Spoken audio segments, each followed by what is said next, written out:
What up, what up, what up, what up? East Coast, West Coast, North, South, worldwide, YouTube family, Sickle Cell Warriors family. Welcome to another episode of Our Sickle Life. My name is Ulyss. I'm your host, and today I have a special guest. Zakareya from Bahrain is with us today. Thank you for being here. Thank you, Ulyss. Thank you, Ulyss. Very glad and my honor to see you, because usually we are connected but virtual. Yes. Finally, I saw you face to face. I'm Zakareya Alkadhem, chairman of Bahrain Sickle Cell Society. I'm the founder of this society since 2006. We formed this society, and since then I'm still there. I diagnosed with sickle cell in the early years. What type of sickle cell you have? I am in SS. SS? Okay. So my parents was shocked that I have this disease. So they took me in when I was 5 years. So you were diagnosed at 5? Yes. Okay. They took me to Egypt. At that time, Egypt was the most advanced medically. Okay. But where were you born? I born in Bahrain. In Bahrain? In Bahrain. Okay. I born in a village. Okay. Where everybody is a farmer. Okay. So we have this health institution, but community is very connected to each other. So everybody was our father. So you are son of this family, and everybody wondering why he's walking like that. Okay. So from early age, they saw sign that something was wrong with you? Yes. Especially you look yellow.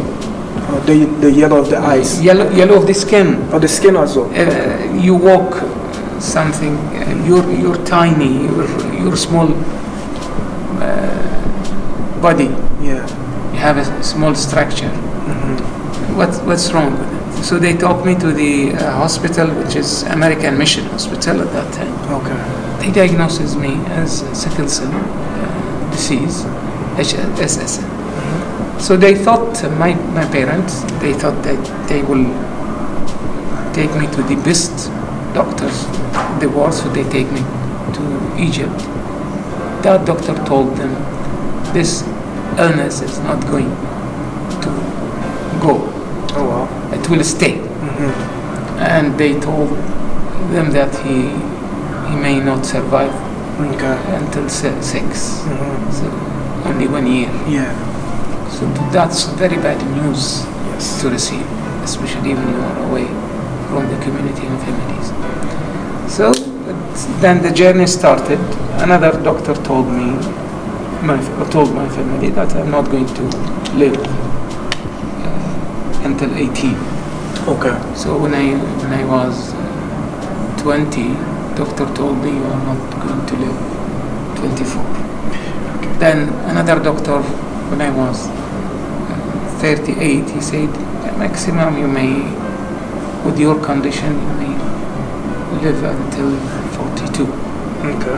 I am 52 now. You're 52? Congratulations. But I'm planning to live longer. Yes.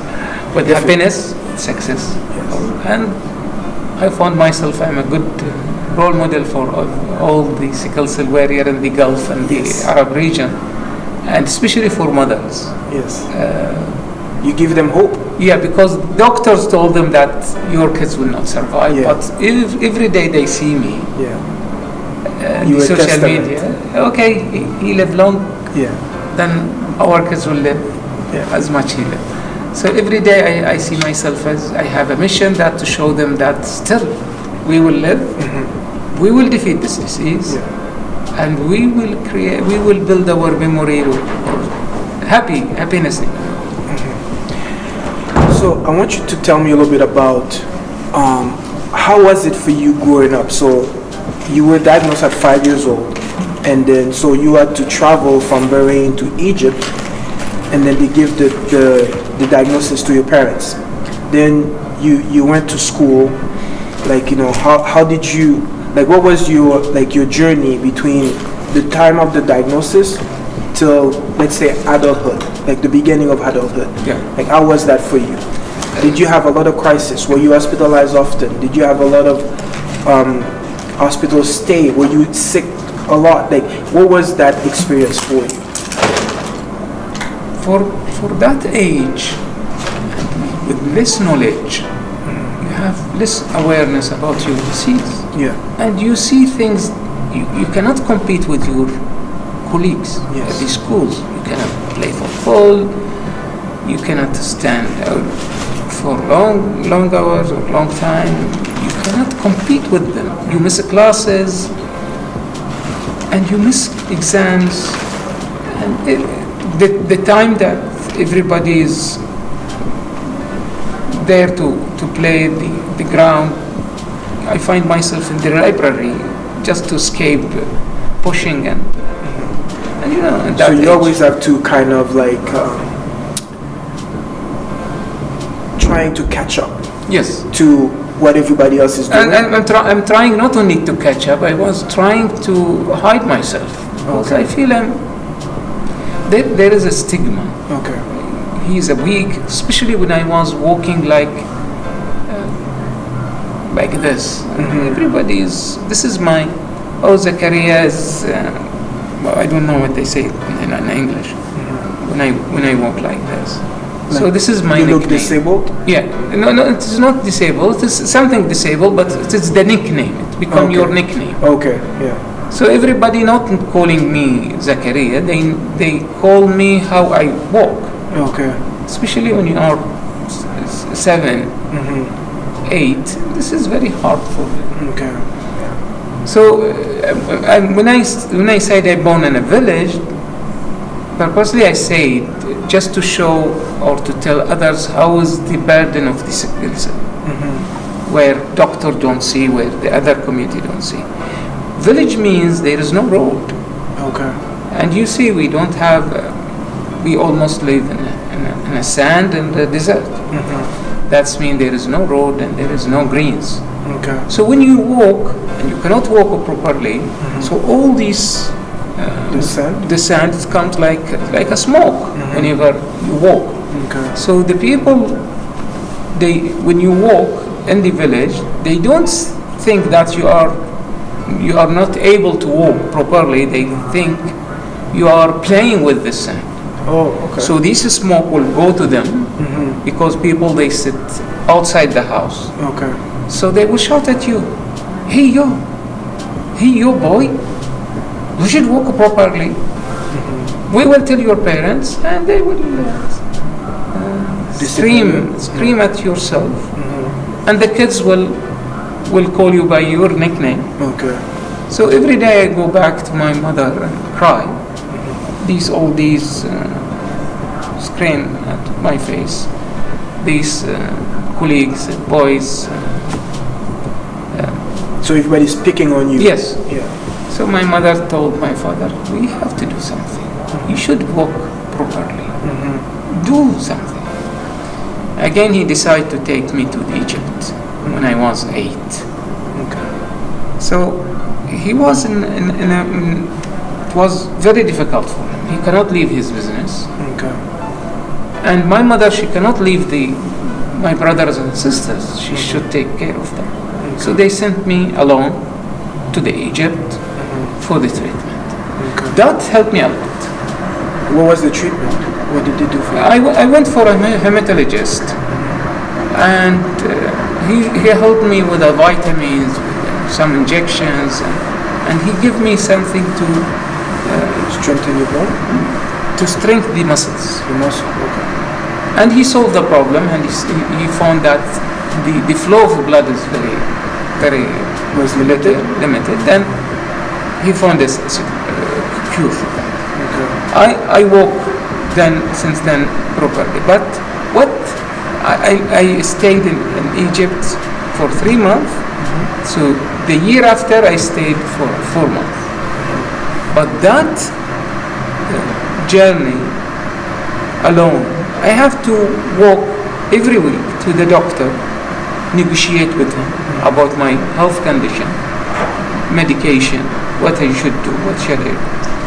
That educates me well about my disease and tell me well about how I manage my health condition.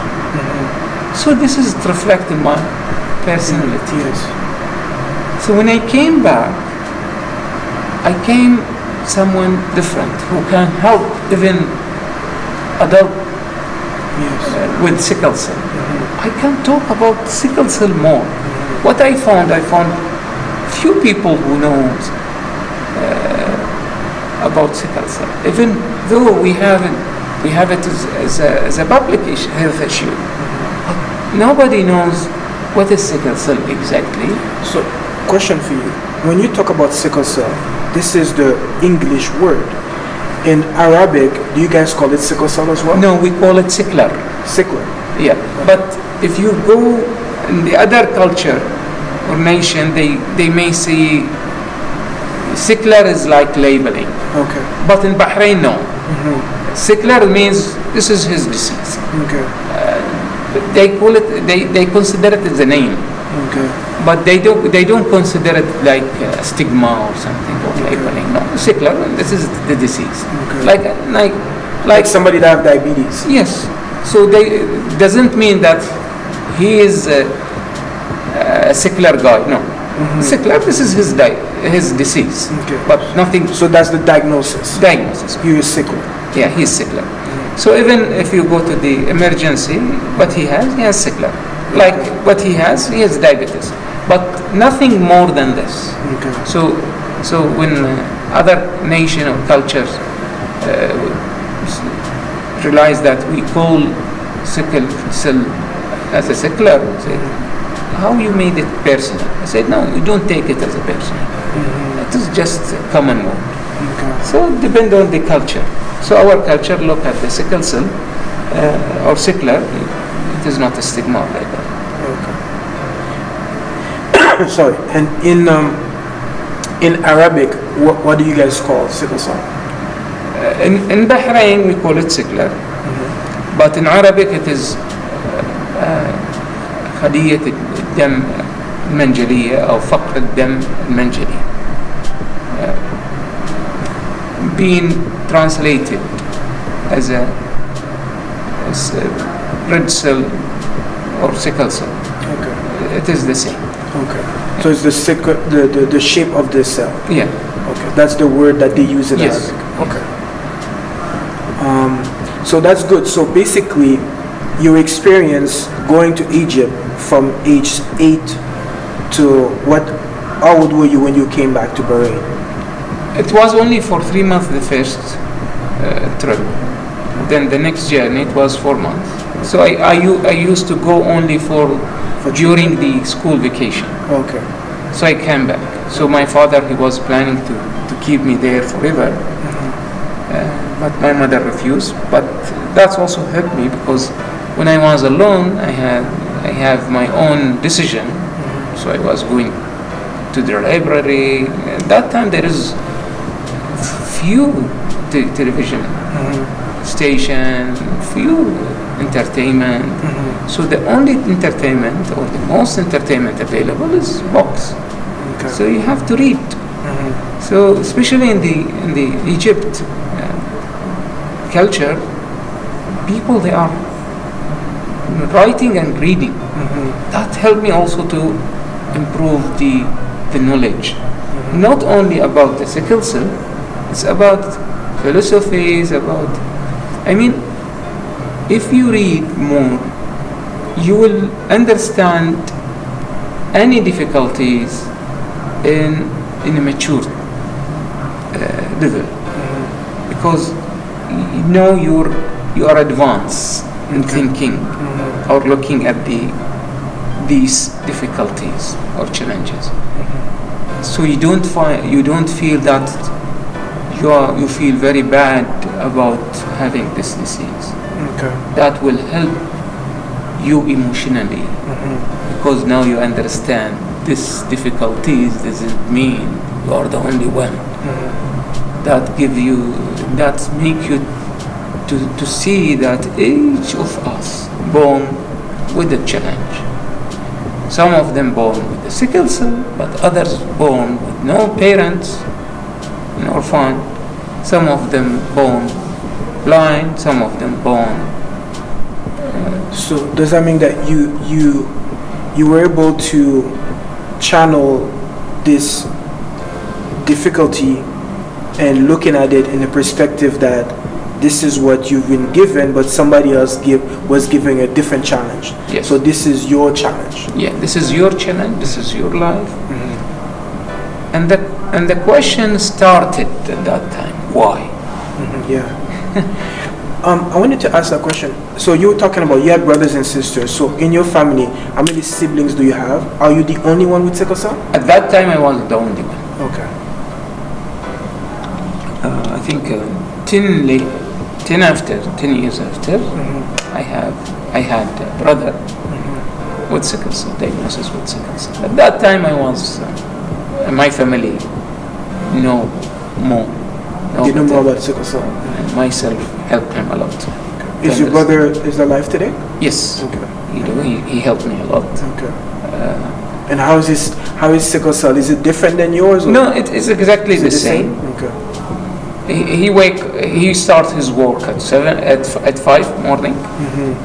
He's a strong fighter, Mm-hmm. and he go back home at 5 to stay with his daughters. Mm-hmm. He do his duty. Okay. He do business Mm-hmm. for his own. Okay. He's doing well. That's good. But you were saying that having your brother helped you a lot. How? Is it because you felt that you weren't alone anymore? Like you have somebody that shared what you experienced? Since once I came from Egypt, I was not alone. Okay. Why? Because my community has so many people living with sickle cell. Okay. And that boys who was knowing at me or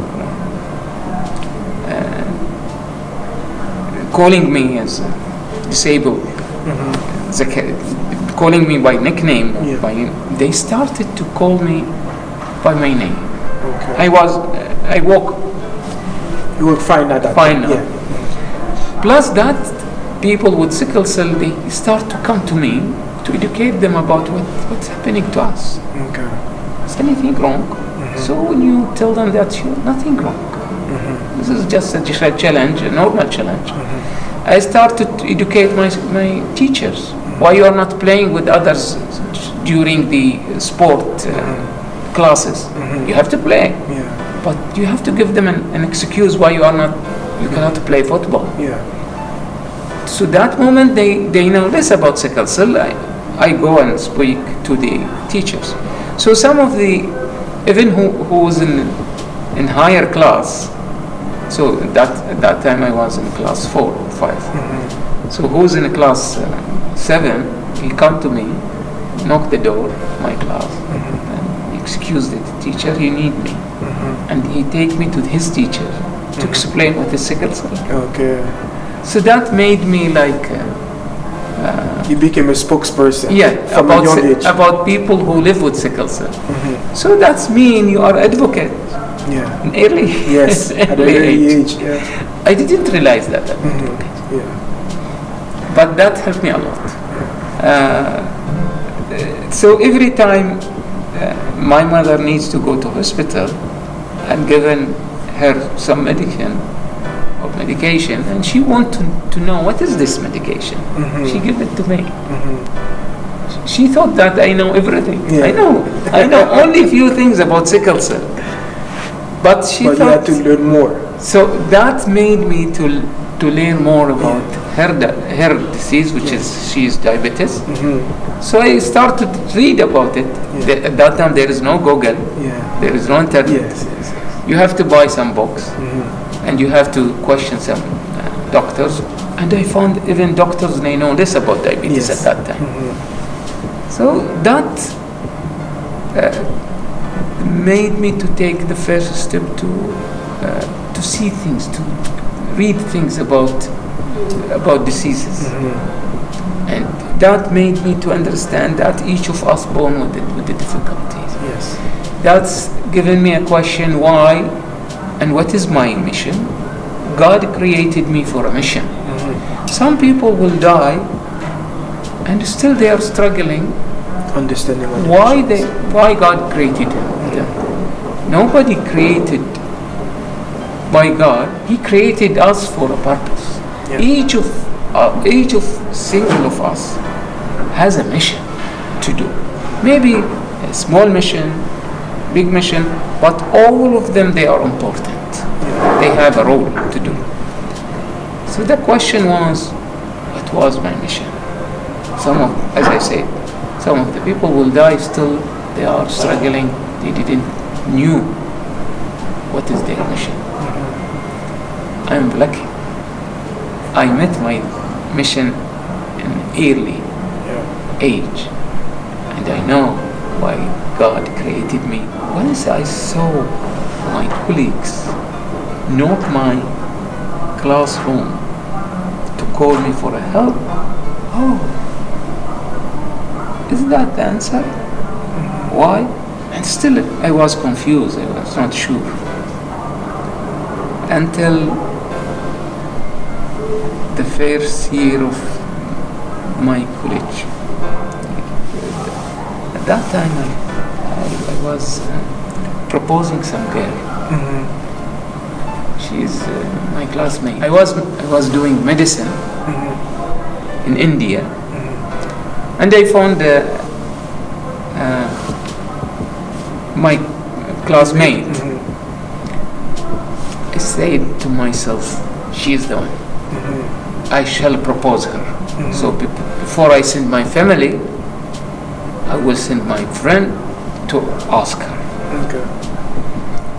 He came, my friend, back to me and said, it doesn't work. Why? She has sickle cell, and you are a sickle cell. Oh my God. At that time, I was very serious, angry. Yeah. God, what you are trying to do? I did nothing wrong. I did whatever you wanted from me. I was too patient. I didn't refuse your examination. I didn't refuse your mission. I didn't refuse. Why you are doing this? Such things, small things, what I want, and you refuse to give me this. So I was not speaking to my God for 2 years. Okay. Oh really? Yes, I was very angry with them. Yes, I pray, I fast, but I don't talk to him like a friend. Yeah. I don't talk to him until and after 10 years of that date, I found that girl. Another one? No, the same The girl. same girl. Yeah. Okay. I already at that time I was married already. I have a son. Okay. And But that's with a different woman. no, yes, with a different one. Okay. Yeah. And I met her in my family is doing a tourism business. Okay. And especially we are taking people to holy places. Okay. So she was one of the customers Okay. to Hajj. And at that time I was planning to do or to found the sickle cell, Bahrain Sickle Cell. Okay. So I need more people with sickle cell to join me. Okay. So I thought she can help because she lives with sickle cell. And she's a doctor. That's what I need. Okay. I called her. I met her there. How do you do with sickle cell? She was surprised. Face. Sickle cell? What's wrong with sickle cell? So you have a sickle cell. She said, who said I have sickle cell? I have no sickle cell. Very sure. Shocked. Okay, I'm happy, you're happy. But give me an answer. What happened that day? Back 10 years. When I proposed, I said, I refused you because you are son of a father whose business, and I thought you are playing and trying to buy me with your father's money. Oh wow. Is that your thought? Yes. Maybe your friend didn't want to give you this answer, and he told me, I live with sickle cell. So I was very ashamed talking to my God. I was not talking to him for 2 years. Just because I was blaming him. You were blaming God. God because I have sickle cell. Yes. 10 years later, I realized She didn't have sickle cell. she don't have. While I was very angry because he put that sickle cell in my body, he was preparing me to be a leader. Yes, yes. He was planning me to make me a leader to represent 9,000 people living with sickle cell in Bahrain. I'm now leading the Arab country living with sickle cell, people who live in Oman, who live in Saudi Arabia, who live in Morocco. I am a role model for them. I am an inspiration. So God giving me a gift, giving me a good position, I was blaming him. I felt very shame. So again I asked myself, why? God giving you this illness, not because you are the least of people, not because you are the weak. No, giving you this illness because you are special. Yeah. So you have strength. Yeah, so don't lock yourself in a gauge. It says, oh, I'm born with the illness and difficulties, and start blaming others, complaining. No, look around, think. This is a gift. And what gift you have, what mission you have to think. That made me, or made my mission special. Today, when I see my journey and give a judgment on it, I'm not helping only sickle cell. I'm helping other people who live with disease. When I succeed in sickle cell, even normal people who thought I cannot do things, now they are approaching me to do things for them. For example, they have difficulties in schooling, they have difficulties in health issue, or difficulties in living, housing. So because they have very good relationship with the government for the sickle cell, okay, he may help us and a shortcut with something else. For they are normal people, but they need some help. So because I have the contact, I have the good channel, so they approach me. So that's God what's trying to give me, to teach you how to serve His people.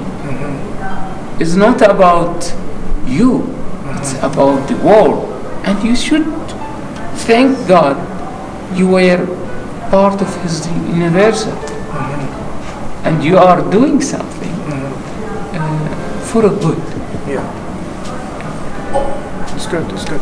Well, thank you very much, Zakareya. This is an inspiration. I'm gonna tell you honestly, like, I'm blessed to be with you today, because I remember receiving your email, I think it was in 2010,